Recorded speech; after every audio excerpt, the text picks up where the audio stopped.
procédure, c'est qu'il y a Louise Lemieux-Charles qui sera la première à poser les questions. Ensuite, on va avoir Karine Bilodeau qui va poser les questions suite à la présentation. Marie-Josée, Roxane et moi, possiblement, qui j'aurai aussi les questions. Alors, à mon ordinateur, il est 9h45 et je vais surveiller le temps, Nicolas. Je te laisse la parole pour ma présentation.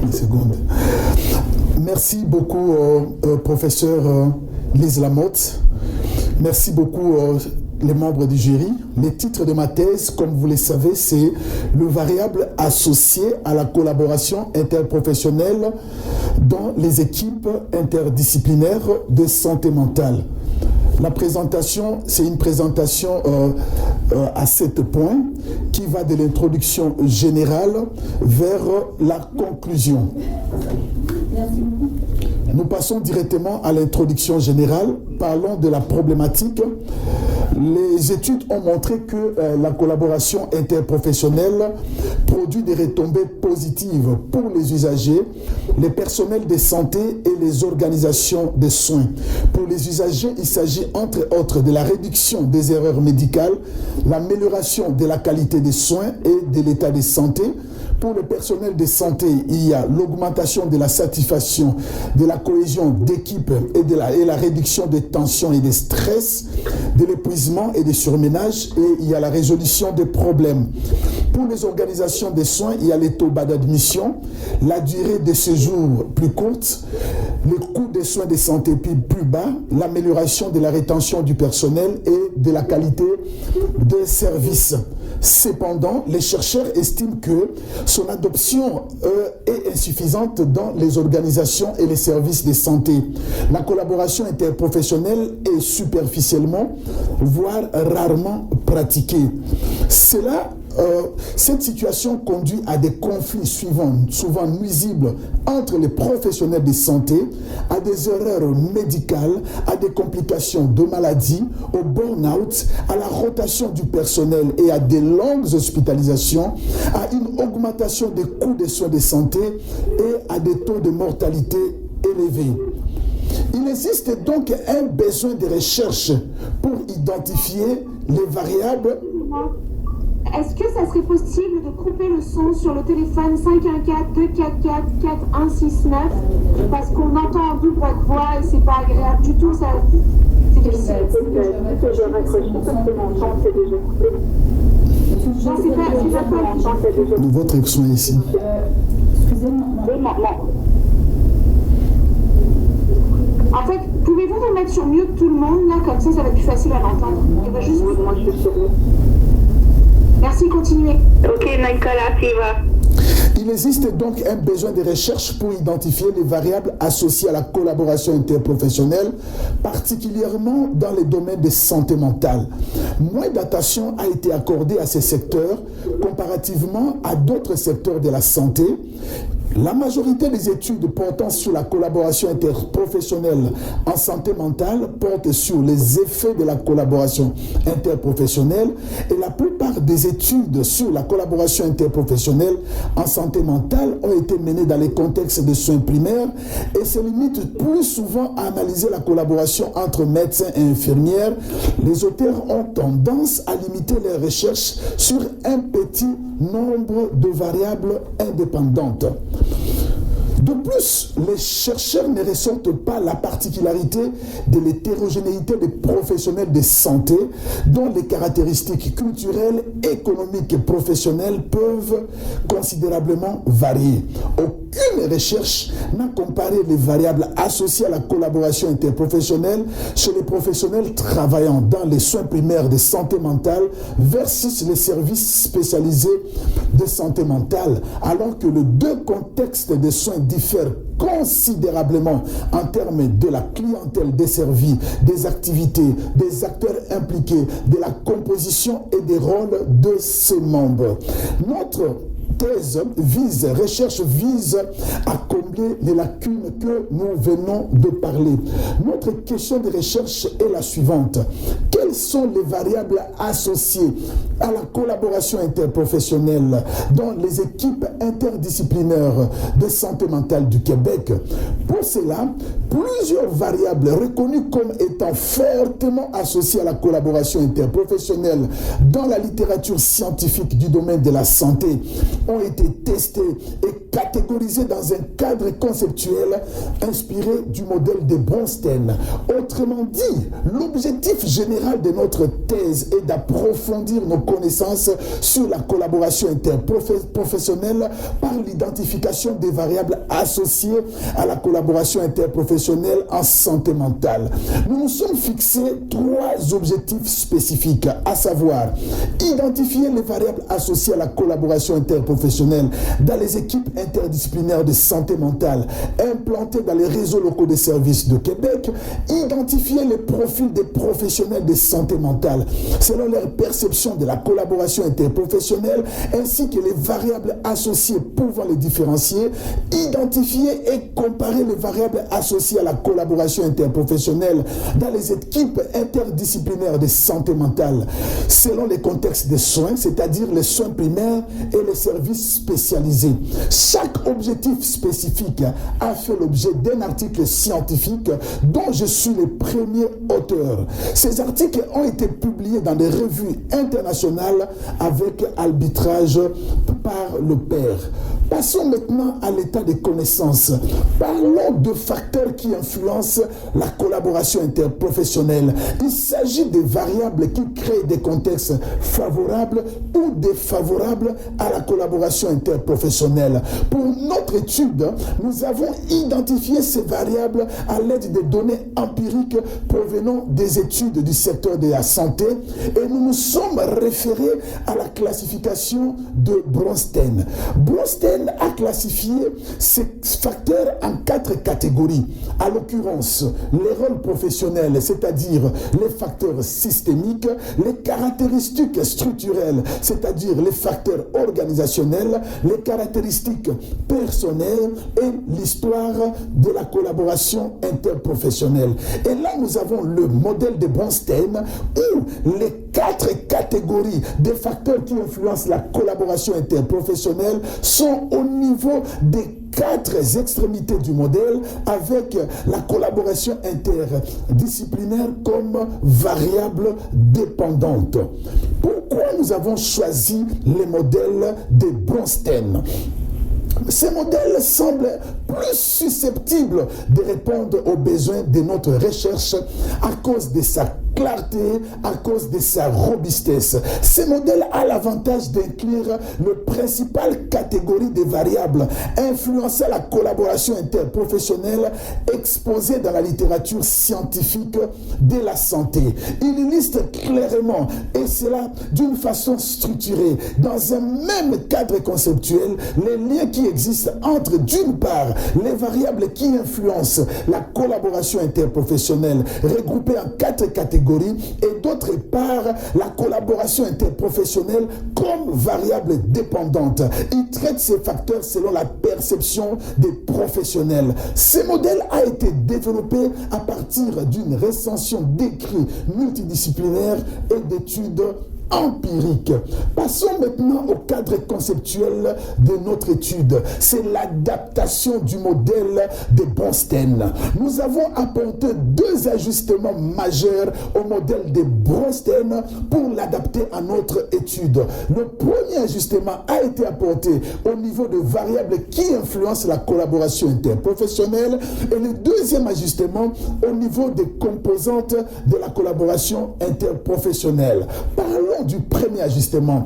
Dans notre modèle adapté, les 4 catégories contiennent des variables pertinentes influençant la collaboration interprofessionnelle tirées de la littérature scientifique du domaine de la santé. Alors que dans les modèles de Bronstein, les 4 catégories contiennent des questions, des items visant à mesurer chacune des catégories. En d'autres termes, les modèles de Bronstein mesurent les variables associée à la collaboration interprofessionnelle sous forme d'items regroupés dans 4 catégories, alors que notre modèle mesure les variables associées à la collaboration interprofessionnelle regroupées dans 4 catégories inspirées du modèle de Bronstein, dont la plupart sont mesurables par des instruments valides ayant de très bonnes cohérences internes. Ainsi, dans la catégorie des variables liées au rôle professionnel, les 2 items proposés par Bronstein ont été remplacés par type de profession et l'identification multifocale. Dans la catégorie des variables liées aux caractéristiques personnelles, les 4 items proposés par Bronstein ont été remplacés par l'âge, le sexe, l'ancienneté dans l'équipe, les croyances au bénéfice de la collaboration interprofessionnelle. Dans la catégorie des variables liées aux caractéristiques structurelles, les 4 items proposés par Bronstein ont été remplacés par la taille de l'équipe et le soutien organisationnel. Finalement, l'histoire de la collaboration interprofessionnelle du modèle de Bronstein a été remplacée par les caractéristiques interpersonnelles, car ces caractéristiques sont inexistantes dans les modèles de Bronstein. Nous y avons inséré 8 variables pertinentes susceptibles d'influencer la collaboration interprofessionnelle, à l'occurrence le partage des connaissances, l'intégration des connaissances, l'engagement affectif envers l'équipe, la participation à la prise de décision, la confiance mutuelle, le climat d'équipe, les conflits dans l'équipe et l'autonomie de l'équipe. Les choix de nos variables. Il s'agit de variables pertinentes susceptibles d'influencer la collaboration interprofessionnelle citée dans la littérature scientifique du domaine de la santé. Selon plusieurs auteurs, ces variables constituent des éléments clés, des éléments incontournables à considérer pour développer, pour renforcer la collaboration interprofessionnelle dans les équipes interdisciplinaires de santé. La plupart de ces variables constituent donc des qualités professionnelles à encourager pour maximiser la collaboration interprofessionnelle et gérer efficacement la diversité des professionnels de la santé. Comme nous l'avons dit précédemment, 2 ajustements majeurs ont été apportés au modèle de Bronstein afin de l'adapter à notre étude. Le premier ajustement au niveau des variables qui influencent la collaboration interprofessionnelle et le deuxième ajustement au niveau des composantes de la collaboration interprofessionnelle. Ici, les items proposés par Bronstein ont été remplacés par les composantes de la collaboration interprofessionnelle des Kyokyo et collaborateurs, à savoir la communication, la coordination explicite, la coordination implicite et la synchronisation. Ces items, ces composantes de Kyokyo et Hall sont mesurables à l'aide d'un instrument valide ayant de très bons indices de cohérence interne et prennent en compte les différents aspects de la collaboration interprofessionnelle, reflétant l'ensemble de composantes de plusieurs chercheurs, dont Damour et collaborateurs et Preti. Et voilà notre modèle conceptuel où les 4 catégories des variables qui influencent la collaboration interprofessionnelle sont au niveau des 4 extrémités du modèle et la collaboration interprofessionnelle comme la variable dépendante. Passons maintenant à la démarche méthodologique. Notre étude s'inscrit dans le cadre d'un vaste projet de recherche portant sur l'évaluation des réformes à santé mentale dirigé par professeur Marie-Josée Fleury et ses collaborateurs. L'objectif du vaste projet de recherche, c'était d'évaluer l'implantation du plan d'action en santé mentale 2005-2010, officieusement prolongé jusqu'en 2015. Aussi, évaluer la performance des 4 réseaux locaux de services, à savoir Sud-Ouest Verdun, Vieille Capitale, Dorval-Lachine-Lassalle, Chicoutimi. Le critère du choix de ces 4 réseaux locaux de services est que chacun de ces réseaux couvre une population importante de plus de 100 000 habitants. Ces réseaux se différencient quant à leur localisation géographique, urbain, semi-urbain et rural. Il se différencie aussi quant à l'inclusion des ressources spécialisées. Notre échantillon, c'est les professionnels de santé mentale œuvrant dans les équipes interdisciplinaires de santé mentale localisées dans ces 4 réseaux locaux de services. L'équipe, dans notre thèse, c'est une entité constituée des éléments hétérogènes, interdépendants dans leurs tâches, qui collaborent dans le but d'atteindre un objectif commun.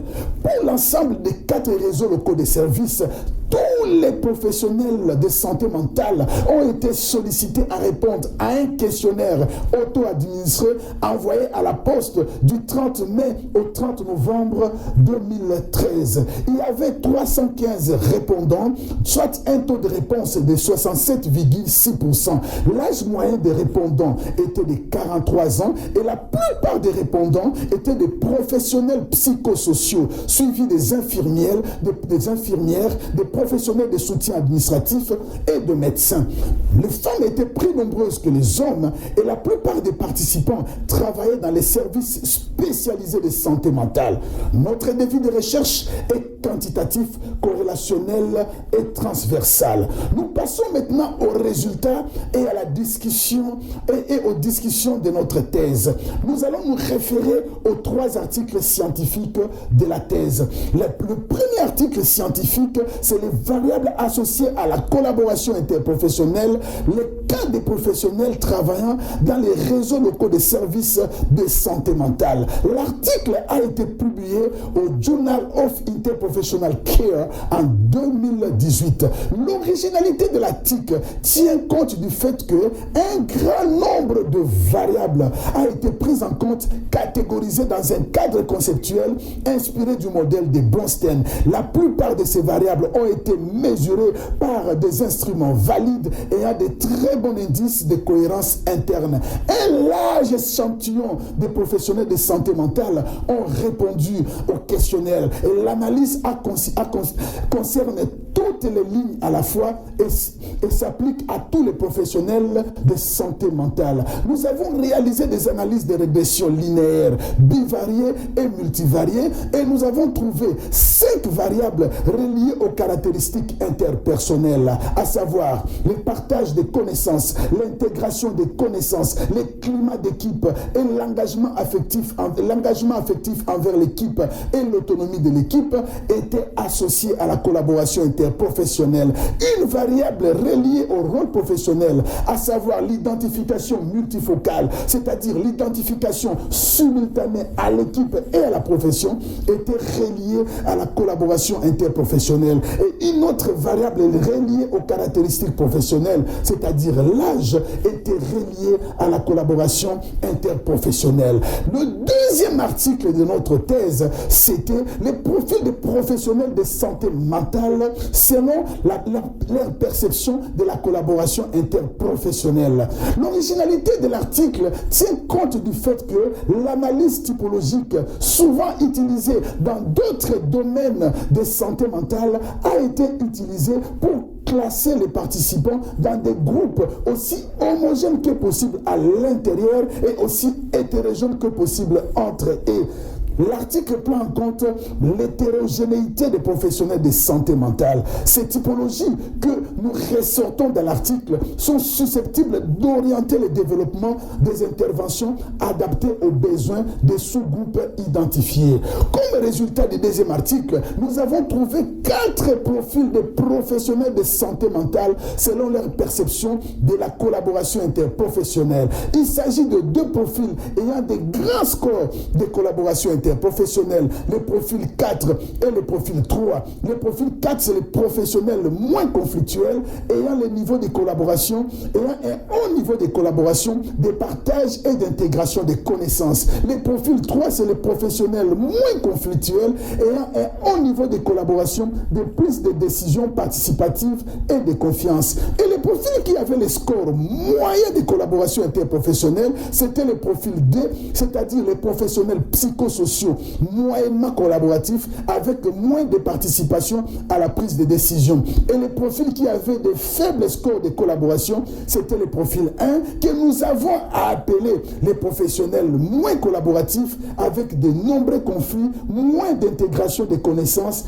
et de confiance mutuelle. Finalement, le troisième article de notre thèse, c'était les variables associées à la collaboration interprofessionnelle, la comparaison entre les soins primaires et les soins spécialisés de santé mentale. L'article a été publié au BMC Family Practice en 2020. L'originalité de l'article tient compte du fait que nous avons identifié avec plus de précision les variables associées à la collaboration interprofessionnelle selon les contextes des soins. Plusieurs variables ont été prises en compte, catégorisées dans les cadres conceptuels inspirés du modèle de Bronstein. Et dans le troisième article, comme résultat, après avoir réalisé deux modèles de régression multivariés, l'un pour les soins primaires de santé mentale et l'autre pour les soins spécialisés de santé mentale, nous avons trouvé que le partage des connaissances était la variable associée à la collaboration interprofessionnelle dans les soins primaires de santé mentale. Le soutien organisationnel était la variable associée à la collaboration interprofessionnelle dans les services spécialisés dans la santé mentale. Et dans les deux contextes, c'était l'intégration des connaissances, le climat d'équipe, l'identification multifocale, idem comme dans les premiers articles. Et j'ai montré un tableau. Le tableau que j'ai montré, c'est le tableau qui est la synthèse des variables associées à la collaboration interprofessionnelle dans les équipes de santé mentale, où pour les trois articles, pour ce qui concerne les caractéristiques personnelles, il y avait l'âge, pour le premier article et pour le troisième article. Pour ce qui concerne les caractéristiques interpersonnelles, il y avait le partage et l'intégration des connaissances pour le premier, le deuxième et le troisième article, les climats d'équipe pour le premier et le troisième article. Pour ce qui concerne les caractéristiques structurelles, il y avait le soutien organisationnel pour le deuxième et le troisième article. Et finalement, pour ce qui concerne les rôles professionnels, il y avait l'identification multifocale pour le premier et le troisième article. Au vu de ce qui précède, la collaboration interpersonnelle professionnelle peut être définie comme étant un processus par lequel les professionnels de la santé provenant de plusieurs disciplines partagent leurs rôles, partagent des connaissances, partagent des expériences, partagent des tâches pour une meilleure prise en charge biopsychosociale des patients. Ces processus interprofessionnels influencés par un ensemble de variables liées aux caractéristiques personnelles, interpersonnelles, organisationnelles et au rôle professionnel. En guise de conclusion, il y a 3 points importants à retenir. Indépendamment du contexte des soins, la collaboration interprofessionnelle dans les équipes, au niveau des équipes interdisciplinaires de santé mentale, influencées par un ensemble de variables liées aux caractéristiques personnelles, interpersonnelles et au rôle professionnel que nous avons énumérés dans les tableaux. Certaines variables étaient liées aux caractéristiques, personnelles, interpersonnelles et structurelles étaient associées au profil des professionnels de santé mentale ayant des scores élevés de la collaboration interprofessionnelle. À l'inverse, les conflits dans l'équipe étaient associés au profil ayant le plus bas score de collaboration interprofessionnelle. Les partages de connaissances étaient associés à la collaboration interprofessionnelle dans les équipes de santé, des soins primaires de santé mentale, exclusivement les soutiens organisationnels et les rôles dans les équipes spécialisées de santé mentale, exclusivement. Et nous avons ressorti cette recommandation afin de promouvoir la collaboration interprofessionnelle dans les équipes de santé mentale implantées dans les réseaux locaux de services.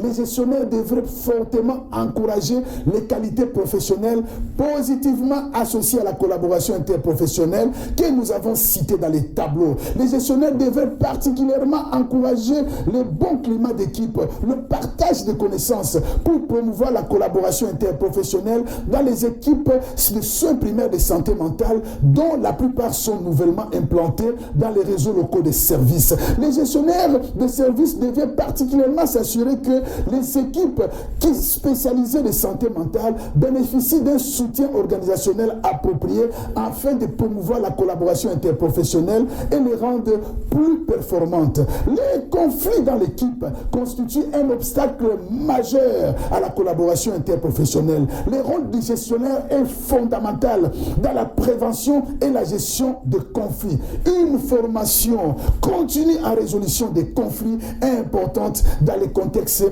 actuels des réformes majeures en santé mentale. Les C3S se doivent d'agir en tant que leaders dans la mise en place de stratégies favorisant les soins axés sur la collaboration interprofessionnelle au sein des équipes interdisciplinaires de santé mentale. Ils devaient donc s'assurer de mettre en place des mécanismes de concertation et de coordination entre les partenaires de santé mentale d'un même réseau local de services. La mise en place de formations continues des professionnels de santé mentale en collaboration interprofessionnelle est recommandée afin qu'ils développent des aptitudes à travailler en équipe, des habiletés de collaboration interprofessionnelle et des compétences interprofessionnelles. Finalement, la formation interprofessionnelle devait être valorisée afin de préparer les étudiants en sciences de la santé à la collaboration avant leur autorisation à la pratique professionnelle. Comme contribution originale de l'étude, notre étude apporte des contributions sur le plan méthodologique et sur le plan de la pratique professionnelle. Sur le plan méthodologique, l'étude est la première à proposer un cadre conceptuel inspiré du modèle de Bronstein, où les 4 catégories contiennent des variables pertinentes tirées de la littérature scientifique, mesurables par des instruments valides. Les analyses ont concerné toutes les lignes à la fois, non seulement la première ou la deuxième ligne, et tous les professionnels de santé mentale. L'analyse typologique a permis d'identifier les profils des professionnels de santé mentale tout en prenant compte de leur hétérogénéité. Et le 3e article de la thèse a identifié avec plus de précision les variables associées à la collaboration interprofessionnelle selon les contextes des soins. Du point de vue contribution sur les points pratiques professionnels, les gestionnaires de services, les professionnels de santé mentale, les acteurs des systèmes de santé, les associations professionnelles et les organismes de santé mentale pourront utiliser les résultats de l'étude pour mieux s'informer sur les variables auxquelles il faudra porter une attention particulière afin de promouvoir la collaboration interprofessionnelle dans les équipes de santé mentale. Les gestionnaires pourront utiliser les résultats de l'étude pour convaincre les professionnels à adopter l'approche des travail collaboratif, notamment dans les contextes actuels des réformes majeures en santé mentale. Les C3S pourront utiliser les résultats de cette recherche pour promouvoir les soins axés sur la collaboration interprofessionnelle dans les réseaux locaux de services respectifs. Nous sommes en train de finir. Comme limite de l'étude, 30% des répondants auraient pu donner lieu à la collecte d'un certain nombre d'informations différentes de celles des répondants. L'étude a été constituée d'un grand nombre de professionnels travaillant dans les soins dans les services spécialisés de santé mentale versus les soins primaires de santé mentale. Les questionnaires étaient constitués que des questions fermées. Cela limite la richesse des informations à recueillir. Les défis de recherche étaient de type transversal. Cela restreint la possibilité d'établir le lien de causalité entre les variables.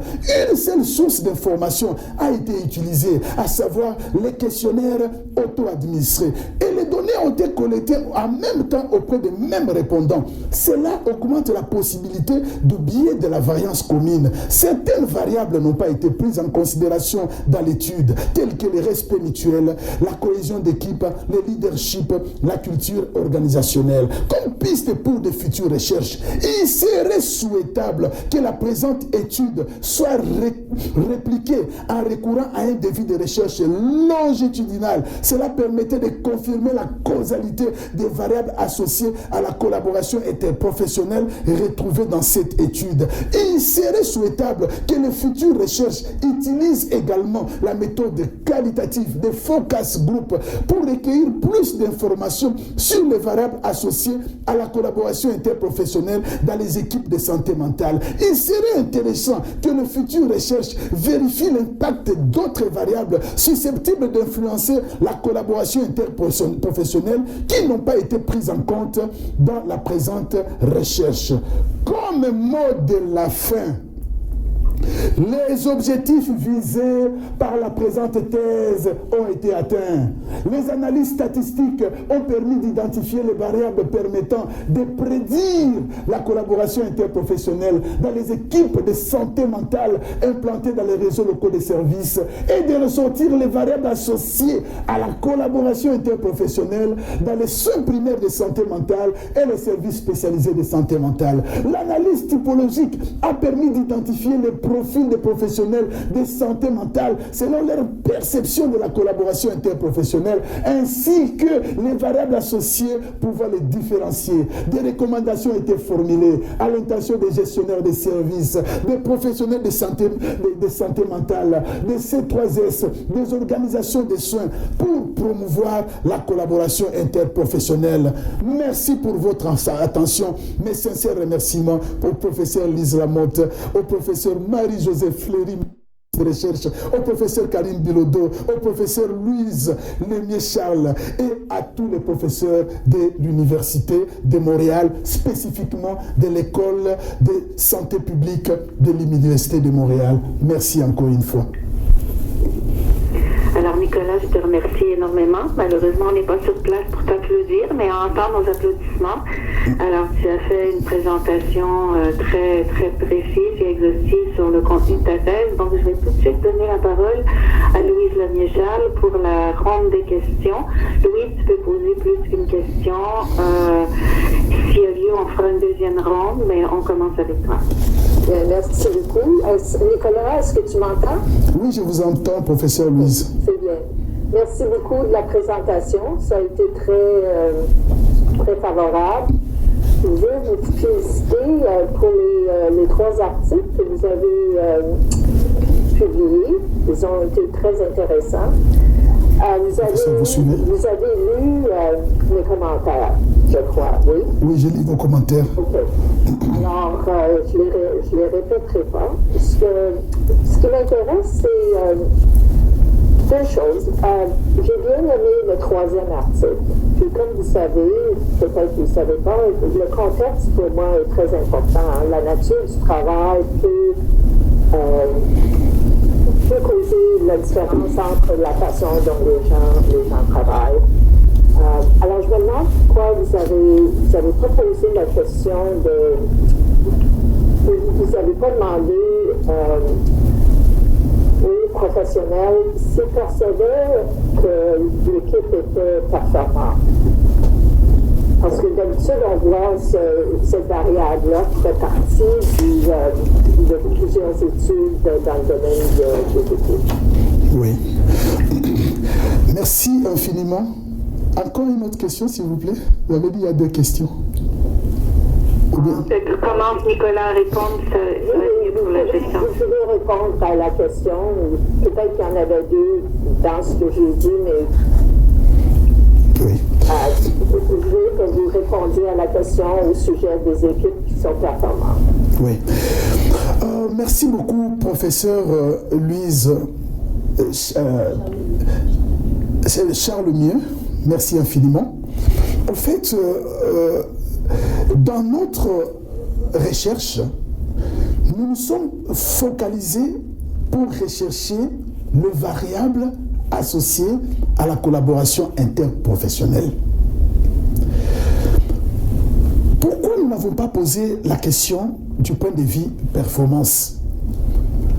Parce que nous savions déjà, dès le départ, que la collaboration interprofessionnelle produit des retombées positives à 3 niveaux.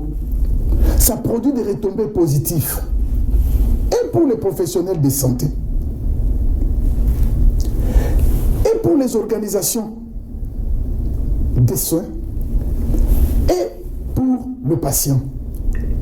Donc, la collaboration interprofessionnelle a des effets positifs. La collaboration interprofessionnelle conduit à une performance de l'équipe, à l'efficacité de l'équipe. Donc, dans notre étude, nous nous sommes dit que l'efficacité de l'équipe est déjà un acquis. Nous savons que quand les gens collaborent mieux, cela aboutit au fait que l'équipe puisse être efficace, puisse être performante. En d'autres termes, quand les gens collaborent mieux, il y aura l'amélioration de la qualité des soins offerts aux patients et il y aura la satisfaction des soignants.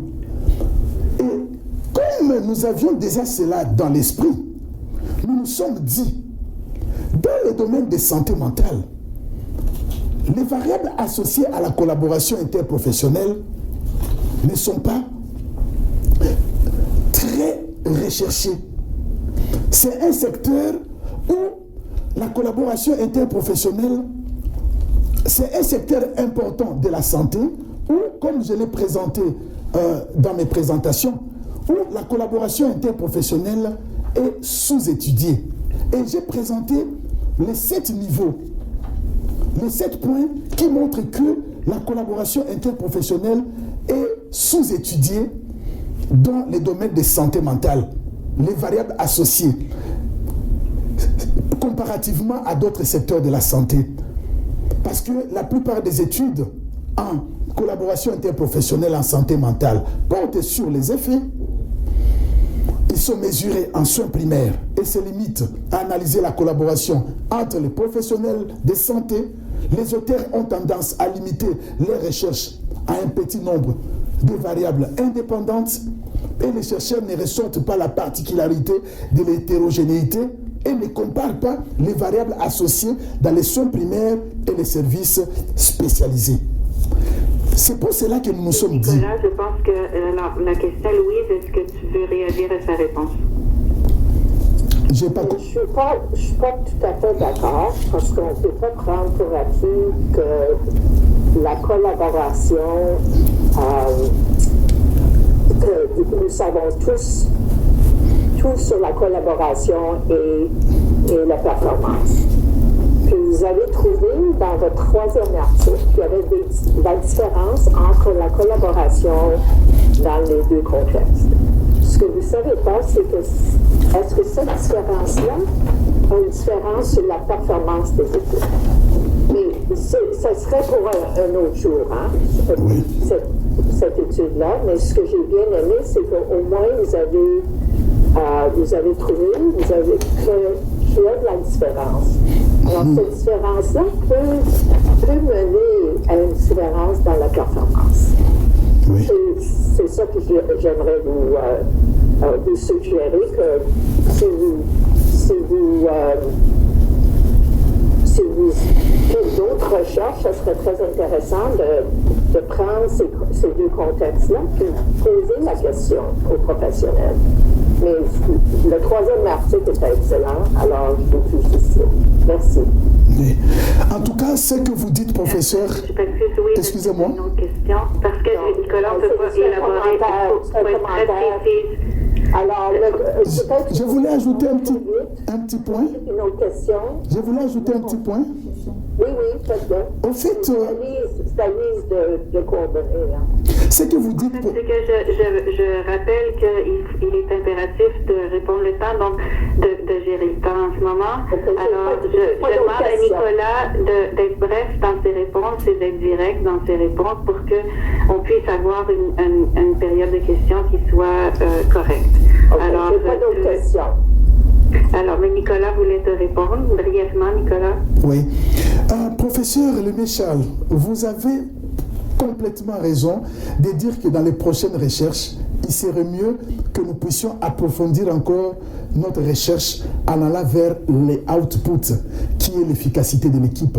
Parce que la collaboration interprofessionnelle, quand je me réfère à votre modèle, le modèle intégré de l'efficacité de l'équipe, la collaboration interprofessionnelle est un processus qui mène vers l'output, l'efficacité de l'équipe. Ainsi, dans l'avenir, il serait vraiment mieux, dans ma recherche, d'approfondir les connaissances pour savoir spécifiquement dans les équipes cliniques de santé mentale de première et de deuxième échelon. Est-ce que la collaboration interprofessionnelle va vers l'efficacité de l'équipe de la même façon ou d'une façon différente? En tout cas, vous avez 100% raison et je préfère faire un post-doc pour essayer de voir si je peux répondre à cette question. Louise? Non, c'est bien, je n'ai pas d'autres questions. Ok, Karine? Merci Nicolas pour ta présentation très claire. J'ai même pu comprendre les liens avec plus de profondeur lorsque tu présentais. Ta thèse est très originale. Moi, j'ai un passé de clinicienne de camp de conseil auprès d'équipes interprofessionnelles. J'accompagnais aussi des équipes en restructuration. Alors, j'étais très intéressée par tes résultats de thèse. Qu'est-ce qui, je trouve, le plus innovant dans ton projet, c'est vraiment l'utilisation d'analyse typologique très originale. Je n'ai pas vu ça jusqu'à présent dans la littérature. Et lorsqu'on regarde ta diapo 30, c'est très riche. Tu nous présentes 4 profils de professionnels de santé mentale. Et j'aimerais que tu nous parles de ces profils, ne pas répéter ce que tu nous as dit, mais premièrement, qu'est-ce qui t'a surpris lorsque tu as lu tes résultats? Puis ensuite, tu nous dis clairement dans ta présentation que le fait d'avoir fait des analyses typologiques avait pour but de faire des interventions pour des groupes ciblés. Alors, quel groupe devrait avoir plus d'attention? Et de manière très concrète, parce que si tu prends une clinicienne qui enseigne aussi à des cliniciens, comment on peut faire des interventions auprès d'eux, puis qu'est-ce qui est prioritaire? Merci beaucoup, professeur Karine. Merci aussi pour les éloges qui montrent clairement que le deuxième article est une innovation dans le domaine de la santé. Comme je l'ai dit dans la thèse, la réalisation des profils, des typologies est vraiment innovatrice parce que c'est les cluster analysis est fréquemment utilisé dans les autres domaines de santé mentale, tels que l'utilisation des services et l'itinérance, mais n'a pas été utilisé dans les domaines de collaboration interprofessionnelle. Et nous avons trouvé, comme je l'ai dit, 2 profils ayant des grands scores de collaboration interprofessionnelle, un profil ayant des scores moyens de collaboration et un autre profil ayant de faibles scores de collaboration interprofessionnelle. Ce qui m'a surpris, c'est à 2 niveaux.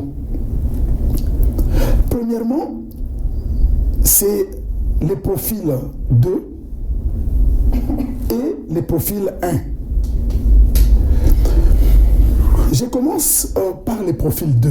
Les profils 2 m'a surpris parce que c'est les profils où il y avait exclusivement des professionnels appartenant, des professionnels psychosociaux. Et ces professionnels psychosociaux, pour moi, ce sont les professionnels de santé. Ils devaient mieux collaborer avec les autres professionnels parce qu'on a créé des équipes interdisciplinaires de santé mentale. Mais ce qui m'a surpris est que dans ces profils, non seulement les professionnels psychosociaux avaient un taux bas, un score moyen de collaboration interprofessionnelle, mais également ces professionnels avaient les taux les plus bas en croyance au bénéfice de la collaboration interprofessionnelle et en participation à la prise de décision. Je me suis demandé pourquoi. Et c'est en fouillant dans la documentation que je me suis rendu compte, ah non, avant la création des équipes interdisciplinaires de santé mentale, qui n'ont commencé que après la mise en pratique, après quand on a commencé à mettre en œuvre le plan d'action de santé mentale 2005-2010, avant cette création, les professionnels psychosociaux, eux, ils travaillaient souvent en silo. Et maintenant qu'ils doivent intégrer les autres, ils doivent intégrer les équipes de santé mentale, les équipes de soins primaires de santé mentale, ils ont difficile à comprendre qu'ils ils sont maintenant dans un autre niveau où la prise en charge biopsychosociaux des malades atteints de troubles mentaux, de leurs besoins, demande la collaboration avec plusieurs autres professionnels, demande plus de collaboration. Donc il y a un problème. Je dis, oui, c'est pour cela que la croyance au bénéfice de la collaboration était moindre dans ces profils. Également, la participation aux prises de décision. Mais autre chose qui m'a surpris, c'était le profil 1. C'était l'unique profil qui était constitué en même temps et de femmes et des hommes. Alors que les autres profils, il y avait soit seulement des hommes, soit seulement des femmes.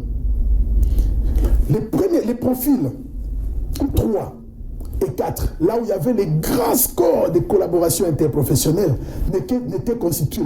Les profils 4 n'étaient constitués que de femmes. Les profils 3 n'étaient constitués que des hommes. Et les profils où il y avait des scores moyens de collaboration interprofessionnelle étaient constitués que de femmes.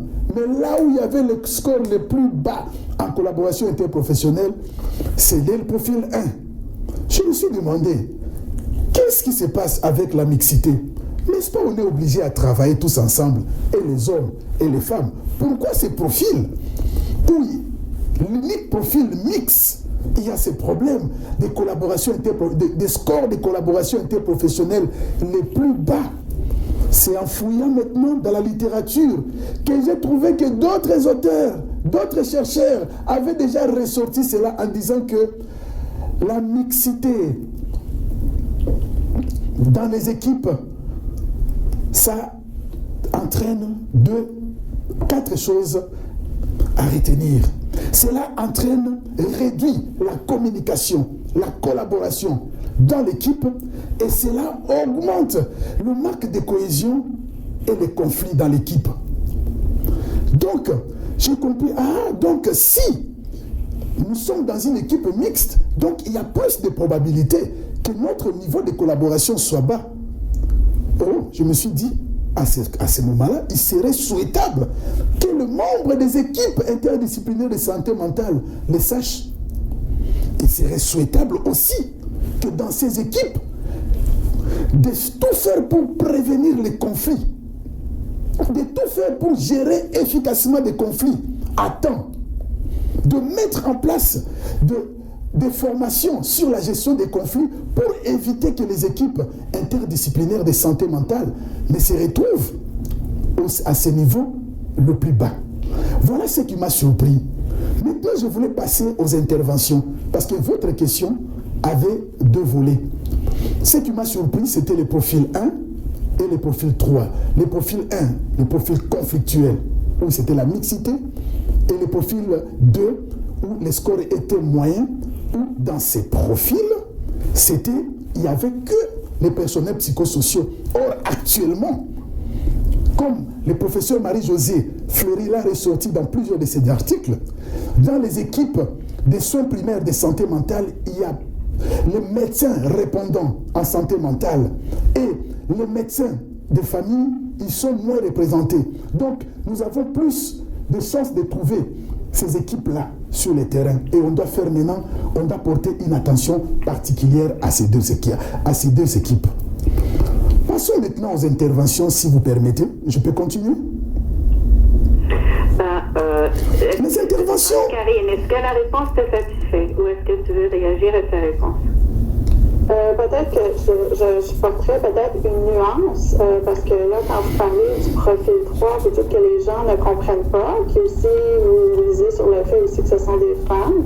Peut-être vous dire que c'est la perception, peut-être, de la collaboration, peut-être nuancée, parce que je pense que les professionnels, avant tout, dépendamment des auteurs qu'on lit, ont le travail de collaborer ensemble, peut-être faire attention à nuancer vos propos lorsque vous allez présenter vos résultats ailleurs. Tout à fait. Et aussi, par rapport au point 4, qui parlait de mixité, je sais pas si c'est des textes en lien avec la mixité des genres, la mixité des professionnels, peut-être aussi nuancé, parce que moi, qu'est-ce que je voyais le plus surprenant dans le dernier point, c'est plus la perception de conflit.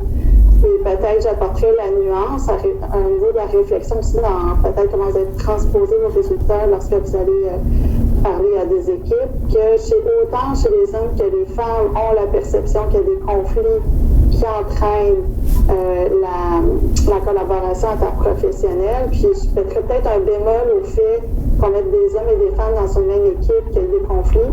Je ferai attention à ces propos-là dans une société, en particulier au Canada, on est très inclusif par rapport aux gens.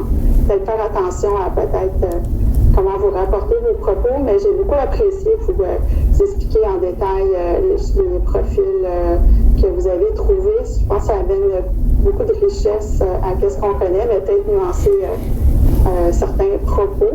Je vous laisse brièvement avec peut-être une seule intervention prioritaire, que tout le monde ait le temps de parler. Oui. Très appliqué, s'il vous plaît. Tout à fait. Les interventions, merci beaucoup. Je vais vraiment m'efforcer quand je vais présenter mes résultats de nuancer mes propos. Les interventions que nous avons proposées, c'était à 4 niveaux. C'est-à-dire, nous nous sommes dit, la première intervention, c'est qu'on doit s'informer. On doit s'informer sur les variables associées au profil des professionnels ayant le plus grand score en collaboration interprofessionnelle. Il faut s'informer sur ces variables et il faut les encourager dans les équipes interdisciplinaires de santé mentale si on veut promouvoir la collaboration interprofessionnelle et les rendre plus performantes. La deuxième chose est qu'il faut garder à l'esprit que l'unique profil où il y avait plus de conflits, c'était le profil 1, où il y avait la mixité. Et à ce niveau-là, on doit comprendre que on doit garder à l'esprit que les conflits dans l'équipe, avant de mixité, on doit garder à l'esprit que les conflits dans l'équipe font qu'il puisse y avoir moins de collaboration interprofessionnelle. Donc, le profil 1 symbolisait les cas où les conflits sont tellement importants jusqu'à neutraliser la collaboration interprofessionnelle dans les équipes de santé mentale. Donc, les conflits sont négativement corrélés à la collaboration interprofessionnelle si on les laisse, si on ne met pas en place des stratégies pour prévenir et pour gérer efficacement les conflits, cela pourrait nuire au bien-être des employés, à la sécurité des patients et aux résultats des soins.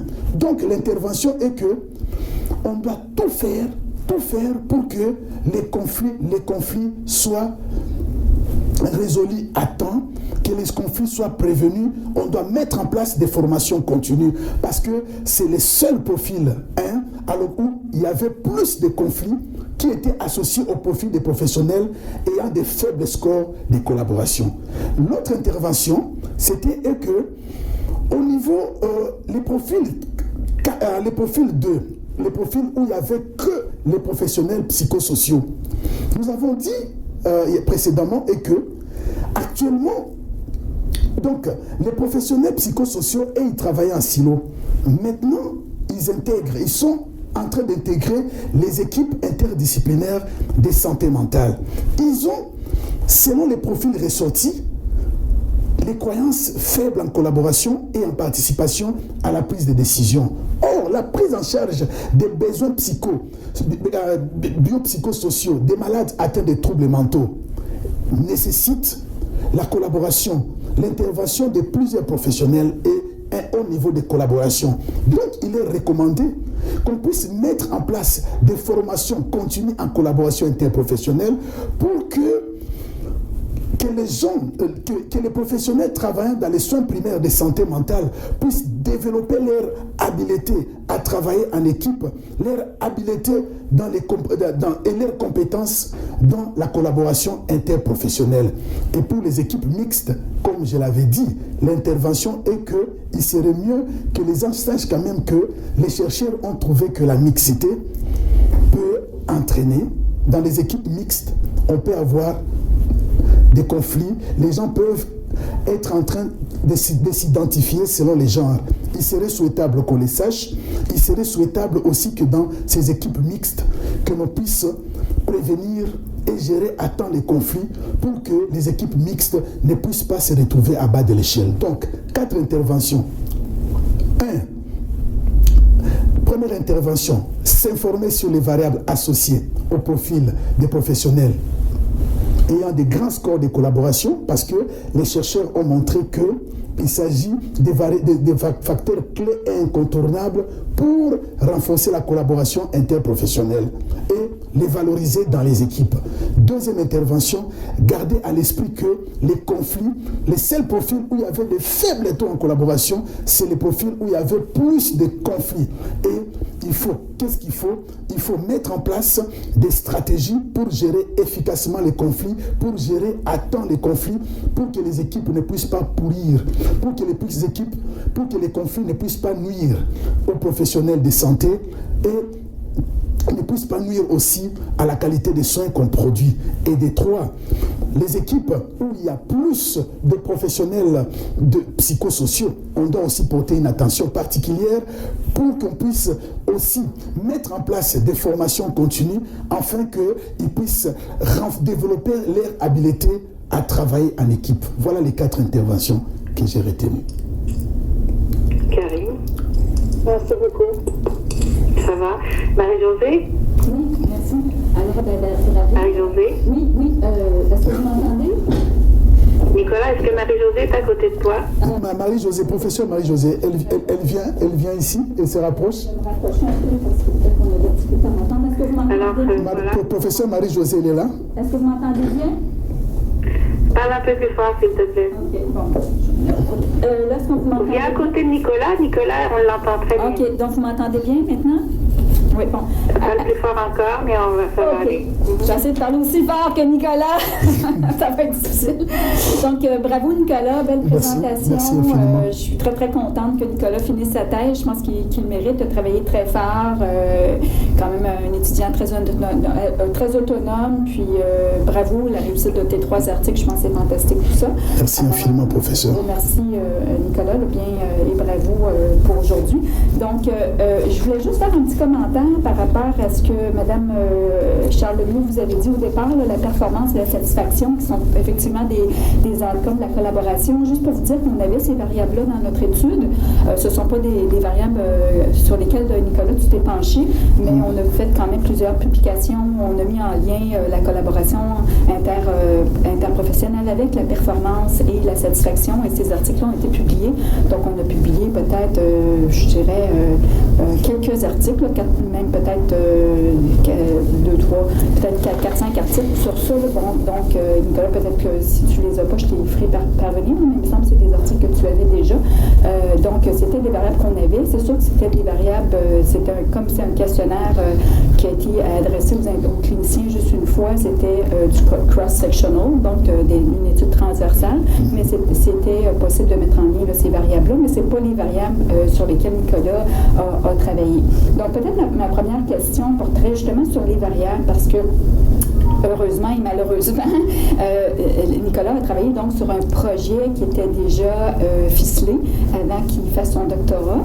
Moi, j'essaie toujours aussi que mes étudiants travaillent sur des projets qui sont relativement finalisés, comme ça va mieux. Et donc, Nicolas a travaillé avec une banque de données qui était déjà, donc l'information qui était déjà collectée, une banque de données qui était déjà toute nettoyée, tout ça. Donc, c'est sûr que malheureusement, il y avait des variables. Peut-être qu'il aurait aimé ça mettre des variables qu'il n'y avait pas. Tu en as parlé, en fait, Nicolas, ma question porte sur un peu, vers la fin de ta présentation, tu as parlé de différentes limites reliées à ta thèse, puis il y avait une section aussi que tu as abordée sur les variables. Mais j'aimerais ça qu'on revienne peut-être sur cet aspect-là, d'autant plus que, malheureusement, quand tu as pris en main cette recherche-là, puis tu as dit, bon, mais moi, je veux travailler sur la collaboration interprofessionnelle, puis tu as fait ta revue de littérature, tout ça, tu étais contraint à une banque de données où il n'y avait peut-être pas toutes les variables que tu aurais aimé avoir pour étudier ta question. Fait que peux-tu revenir un peu sur les variables clés que tu as vues dans ta revue de littérature qui te semblaient importantes, puis que tu aurais aimé pouvoir les avoir et les intégrer dans ta recherche, puis comment ces variables-là auraient pu peut-être influencer les résultats de ta thèse? Voilà.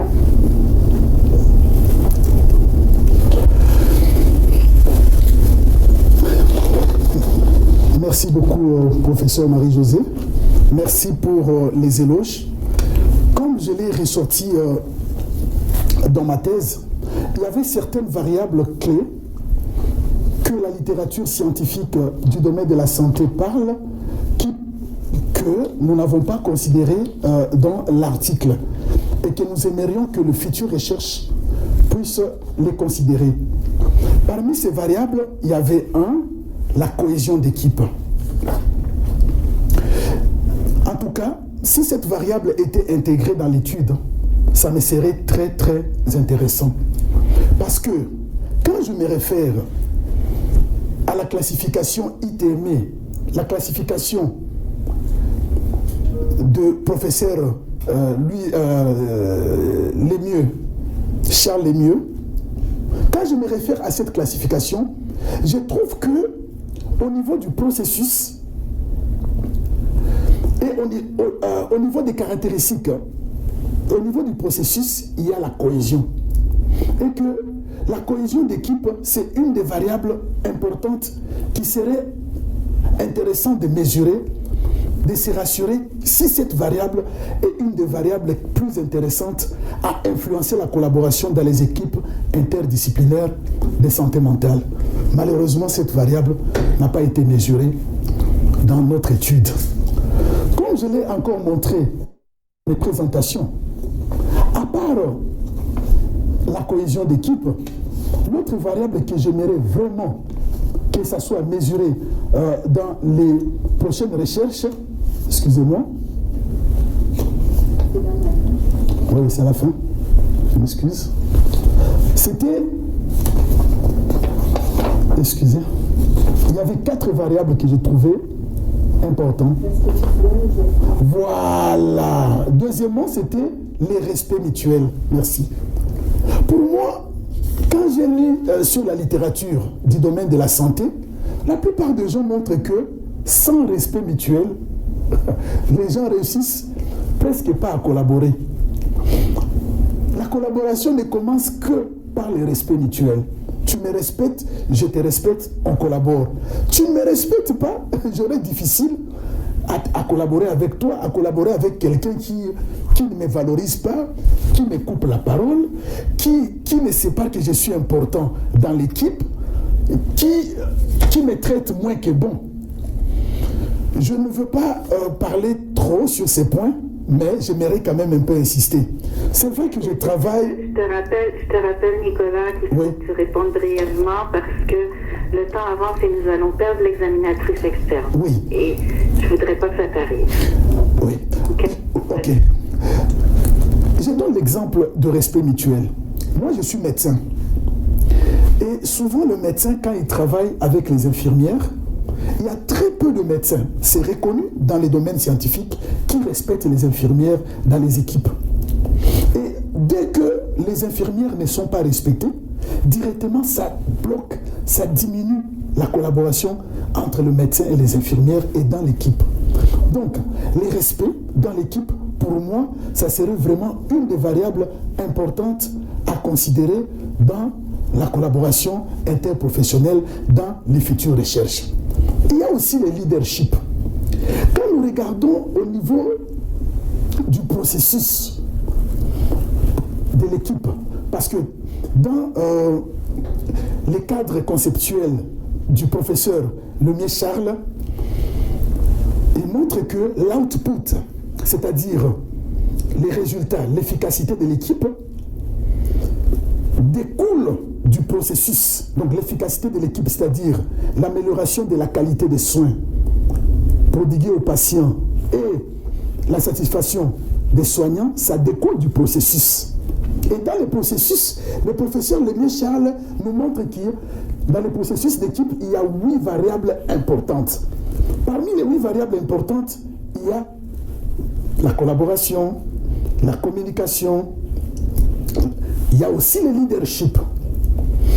Et si on ne sait pas mieux exercer le leadership, on ne saurait pas mieux collaborer. Les gens ne sauront pas mieux collaborer dans les équipes. En tout cas, pour moi, j'aimerais que les futures recherches prennent en compte le leadership. Finalement, je l'ai montré, la culture organisationnelle. des organisations qui motivent la collaboration interprofessionnelle. Et il y a des organisations où c'est tellement hiérarchisé, c'est tellement les décisions viennent de haut en bas que ça diminue la collaboration interprofessionnelle. Et moi, pour moi, j'allais voulu vraiment que la culture organisationnelle soit parmi les variables qui seraient mieux de mesurer pour voir que est-ce que cela a un impact au niveau des équipes interdisciplinaires de santé mentale. Malheureusement, je n'ai pas pu évaluer ces variables, mais je pense que si je faisais un post-doc, j'aimerais vraiment me focaliser aussi sur ces variables.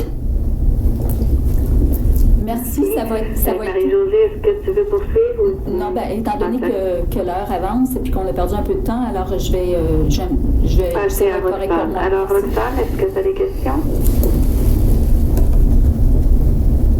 Roxane? Excuse-moi, j'arrive à me remettre en mute. Non, d'accord. Je voulais juste vous féliciter d'abord. C'est une thèse que j'ai eue il y a 2 semaines seulement dans les mains, puisque je suis représentant du doyen seulement. En tout cas, mon rôle, c'est du doyen.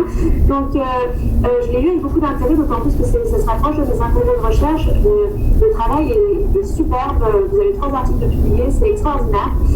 Vraiment, j'ai beaucoup apprécié vous lire. Merci beaucoup. C'est sûr que j'aurais 1 million de questions, mais en fait, je vais juste faire 2 commentaires. Je vais juste faire un commentaire. Puis après, un commentaire rapide. Je me questionne sur vos profils.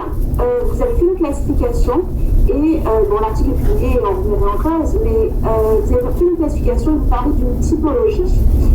Je ne suis pas certaine que vous soyez dans le cadre d'une typologie, je pense que vous êtes plutôt dans le cadre d'une taxonomie. Et ça, c'est un débat conceptuel, méthodologique. J'ai pas bien compris. Je dis que je me rapproche. Je dis que dans votre article, vous avez fait une classification avec des profils. Oui.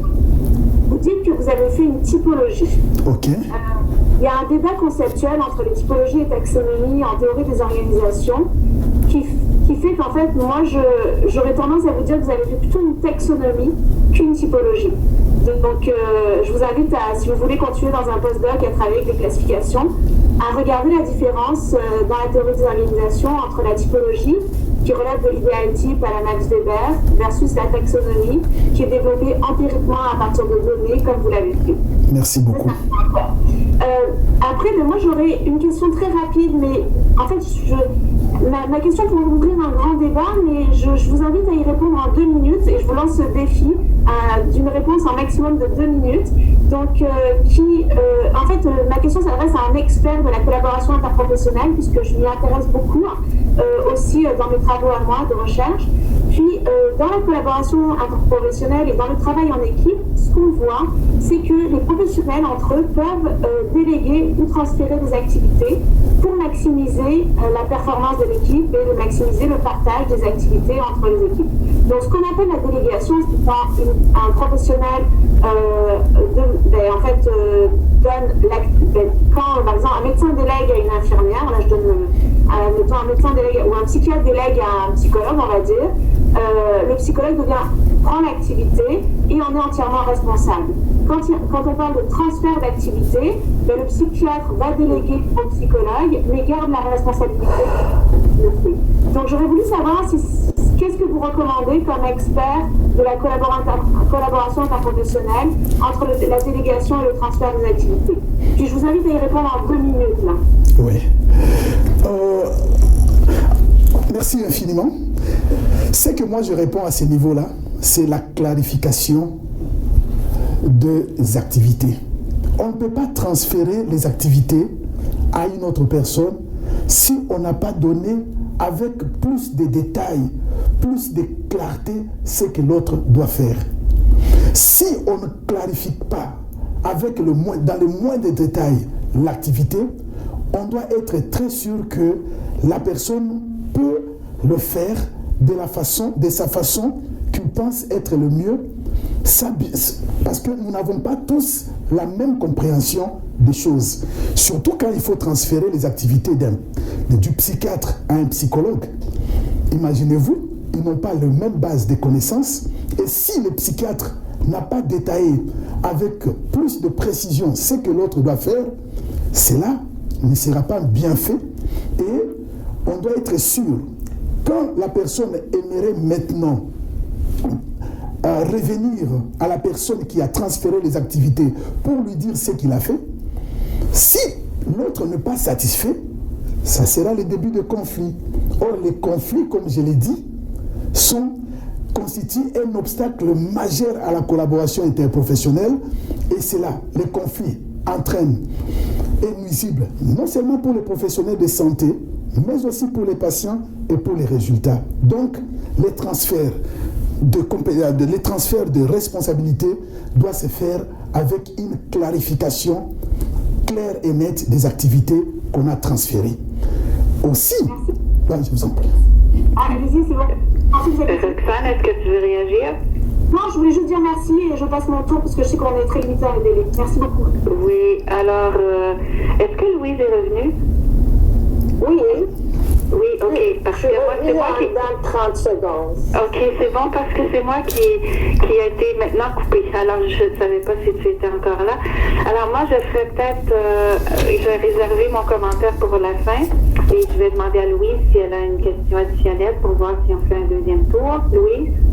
Non, je suis bien. Non. Karine? Nicolas a très bien répondu aux questions. Ok. Merci infiniment. Karine?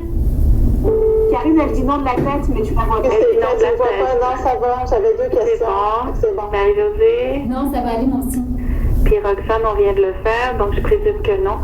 Alors moi, je vais peut-être juste faire un commentaire plus qu'une question. Alors, vous avez partiellement répondu à ma question quand vous avez répondu à Roxane pour la question de la culture organisationnelle, respect mutuel, leadership. Je pense que dans la recherche, il y a toute une dimension intéressante sur le soutien organisationnel. Mais on en apprend peu sur comment le faire au-delà de la formation. Il y a toute une dimension de contexte, de gestion du contexte organisationnel qui pourrait être intéressante à forer. Mais évidemment, on cherche toujours ce qui manque dans une thèse qui, à mon avis, est vraiment très intéressante. La question des profils mériterait certainement d'être explorée aussi. Et je commenterai sur la réponse à Roxane sur la question du transfert des connaissances qui dit qu'il faut faire le transfert des responsabilités, d'être clair là-dessus. Alors, on pourrait opposer à cette réponse-là que ce transfert-là se négocie. En sociologie des professions, on le voit plus comme une question de négociation et de confiance, plus que des décisions. Donc, les transferts sont plus émergents que dictés, mais c'était un commentaire à vous répondre. Sinon, la présentation était très bien, donc si vous le permettez, je vais vous demander de sortir de la salle pour que le jury puisse délibérer et on vous réinvite, Marie-Josée pourra aller vous chercher quand on aura terminé. Est-ce que ça convient? Oui, ça me convient, mais il y a une question que je voulais vraiment parler, si vous permettez. Une minute. Quelle question? Oui. Ah non, je voulais parler du rôle du gestionnaire. Je vous dis la vérité, j'aimerais vraiment écrire un article sur ça. Donc, En fait, donnez-moi une minute. Allez-y. Donc, quand vous avez posé cette question, je suis allé fouiller jusqu'à ce que j'ai trouvé comment classifier les rôles du gestionnaire en me référant au cadre conceptuel de Charles Lemieux et de McGuire, où il montre que à ce niveau, j'ai classifié les rôles du gestionnaire à 3 niveaux. Au niveau de l'input, c'est-à-dire au niveau de la définition des activités, au niveau du processus et au niveau de l'output. Au niveau de l'input, j'ai mis que les rôles du gestionnaire, c'est la définition des activités. Et là, donc, le gestionnaire a comme rôle de définir les activités, de clarifier les activités et de faire que les activités soient bien comprises et de faire même le suivi des activités et d'appuyer les travailleurs, les coéquipiers à aller vers les bons résultats. Au niveau du processus, le gestionnaire, c'est lui qui doit tout faire pour qu'il y ait une bonne collaboration, un bon climat de travail pour que qu'on puisse aller vers de très bons résultats, c'est-à-dire de l'output. Et au niveau de l'output, les gestionnaires avaient 2 grands rôles, c'est-à-dire évaluer souvent la performance de son équipe et servir de lien entre son équipe et la direction. Ça m'a tellement intéressé cette question. Je vous en prie, merci beaucoup, professeur.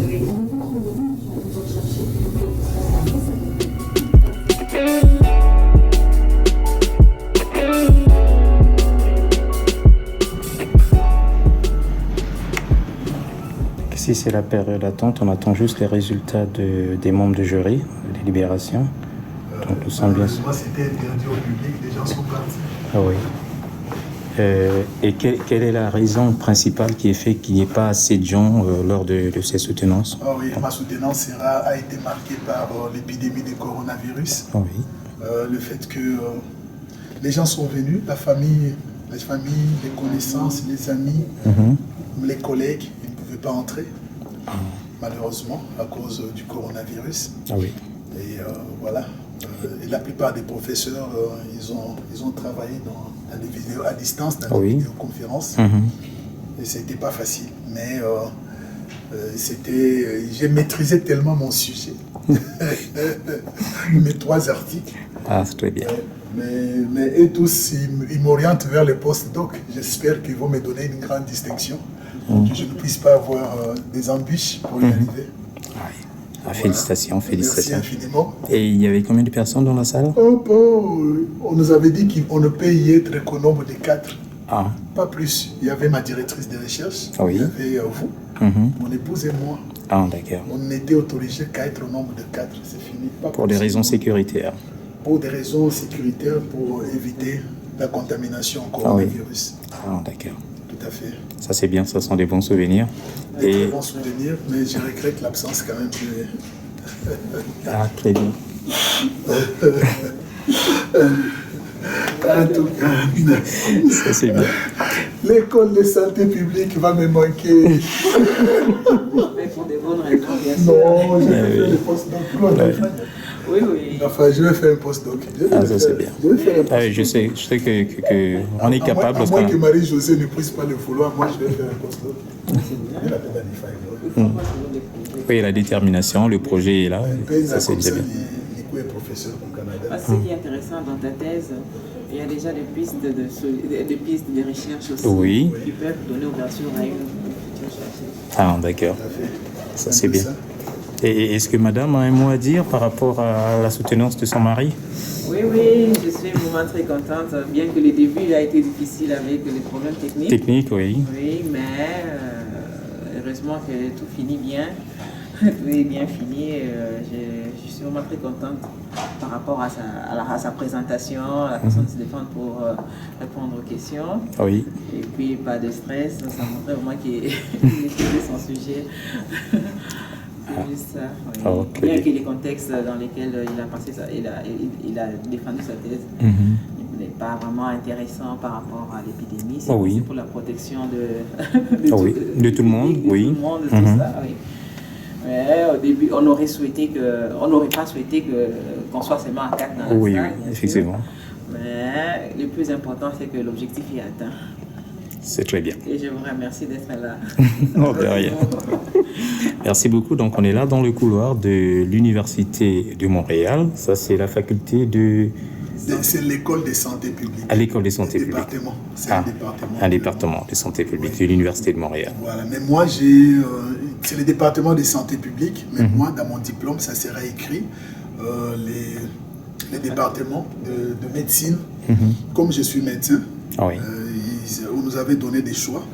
Soit on écrit dans les diplômes département de santé publique ou département de médecine. Moi, j'ai préféré le département de médecine. Ouais. Je suis très content de finir. Après des longues années de recherche. Des années de recherche et des études. Donc j'ai commencé le 1er octobre, je n'oublierai pas. De quelle année? 2012. 2012. Oui, j'ai travaillé à l'OMS, j'étais obligé de rompre mon contrat. Ah.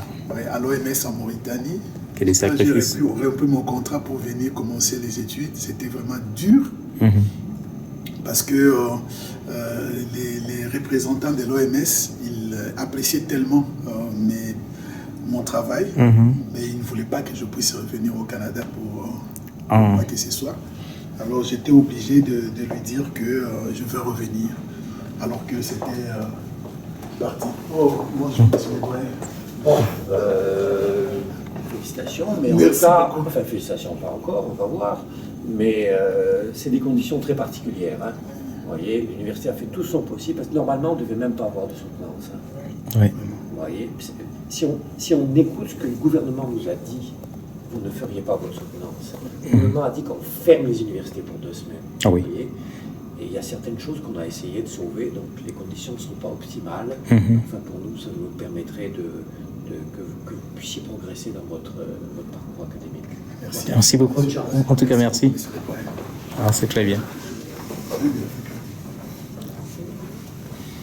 Oh, ça, c'est...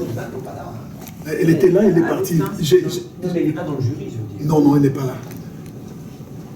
Ah. Très bien. Ce sont des bons souvenirs. Ouais.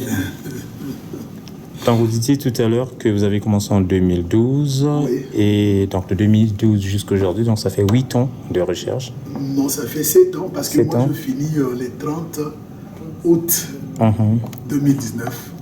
Ah, d'accord. Donc je finis avant le 1er octobre 2019. Ça c'est très bien. Bravo.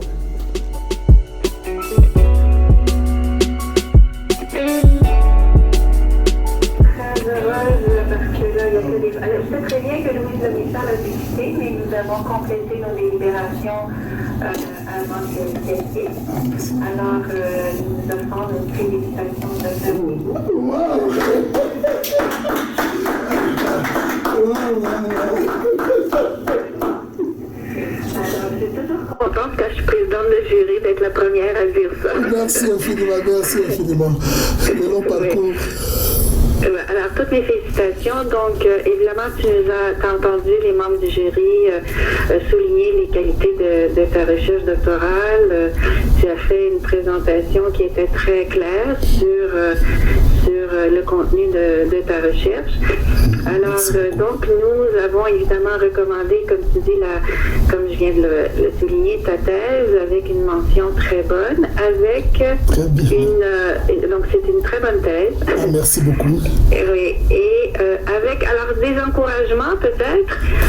Donc, si tu pouvais pouvoir continuer à t'intéresser à la collaboration interprofessionnelle, oui.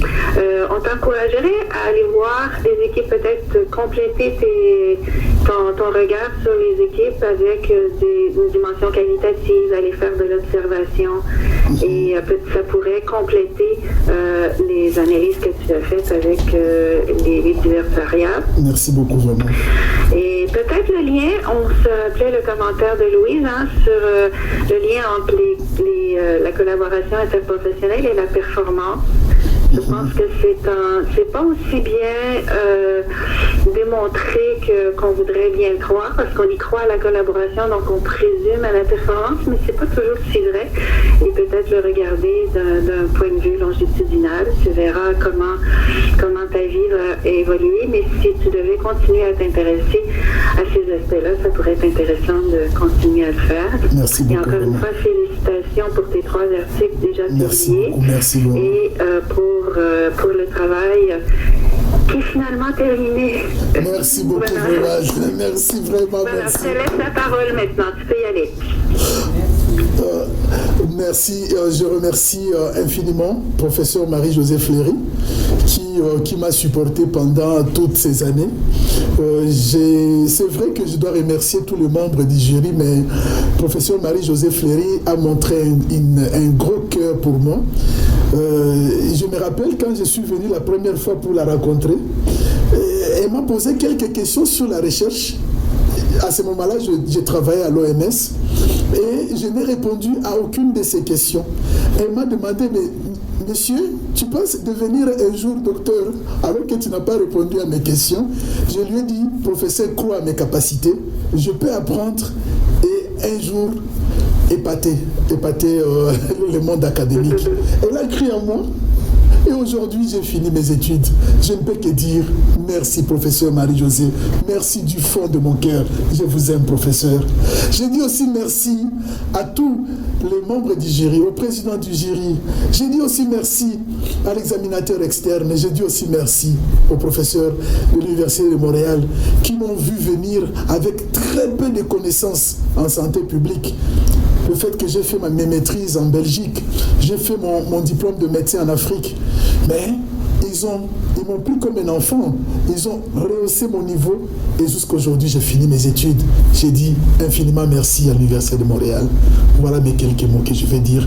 Merci professeur Karim, merci professeur Lise, merci professeur Charles, merci professeur Roxane, merci infiniment. Si j'ai bien compris, malheureusement, on n'est pas sur place pour t'applaudir, mais entend nos applaudissements.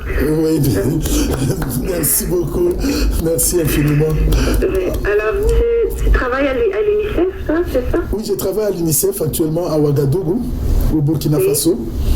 Ouais, et ça fait, dès que j'ai fini l'examen de synthèse, 6 mois après, j'ai eu du travail à l'UNICEF, donc au mois de décembre 2016. Et j'ai commencé par le Sénégal. J'ai travaillé, et puis je suis allé travailler au Togo, et puis je suis allé travailler au Burundi. Et maintenant, je suis au Burkina Faso. Mais je pense que je serai muté en Angola. Mais je vais continuer avec les recherches. J'aime vraiment le monde des recherches, franchement. Alors, bien, bonne chance dans ta carrière. Merci infiniment. Et voilà, merci aux membres du jury qui étaient tous là. Merci beaucoup. Et bonne fin d'isolement, tout le monde. Merci vraiment. Voilà. Ok, bien alors. Au revoir. Okay, au revoir. Au revoir. Au revoir. Station, au revoir. Merci infiniment. Vous avez célébré? Oui, bien sûr. On va célébrer. Mais tout le monde est parti, malheureusement. En tout cas, je trouve que c'est dommage. Oui.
tu l'amènes jusqu'au bout.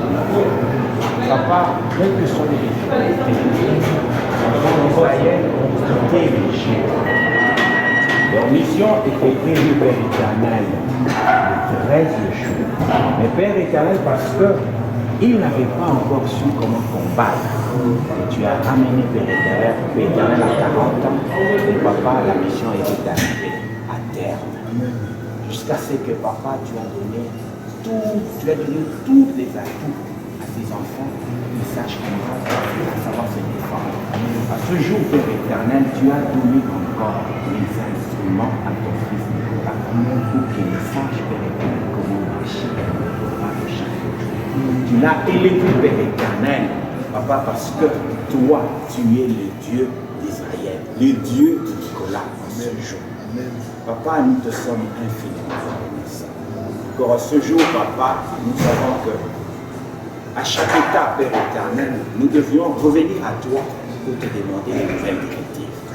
Tu es celui, Père Éternel, qui donne les directives.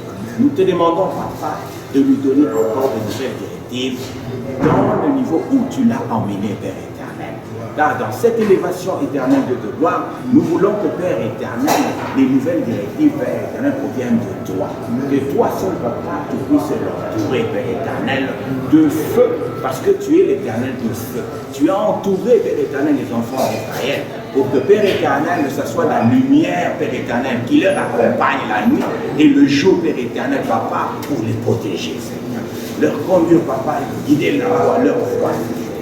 Nous te disons merci, Père Éternel, et nous te demandons, Père, que toi seul, papa, tu puisses prendre en charge de sa famille, papa, ses enfants, oh Éternel, de gloire, soient encore sous ton travail, Père Éternel, nous voulons que toi seul, Père Éternel, tu puisses ajouter, Seigneur, de gloire, de niveau au niveau, Père Éternel, jusqu'à ce que, Père, tu amènes parce que toi, tu as dit que tes enfants, Éternel de gloire, ne seront jamais la queue, Père Éternel, ils seront seulement la tête. Nous voulons que tu l'emmènes à la tête, papa, comme tu as fait encore ce jour. Tu es celui qui continue, Seigneur de gloire. Parce que David a dit, il a vécu, il n'a jamais vu quelqu'un qui était comme toi. Parce que tu es un Dieu fidèle. Ta fidélité demeure à Yahweh. Nous voulons que ta seule fidélité, Seigneur, fasse une démarcation, papa, pour que nous témoignions encore ta grandeur chaque jour, Père. Bénis tes enfants, Seigneur. Bénis chacun de nous, Seigneur éternel. Nous voulons que ton sang précieux puisse nous conduire, puisse nous guider, Seigneur de gloire, partout où nous marchons, Père éternel. Laisse que ce soit comme un tapis roulant, papa, où marche, Père éternel, tes élus, Père Christ. Nous te disons merci, Seigneur. Nous t'avons ainsi prié, Père, au nom de Seigneur. Amen. On fait une photo, n'est-ce pas?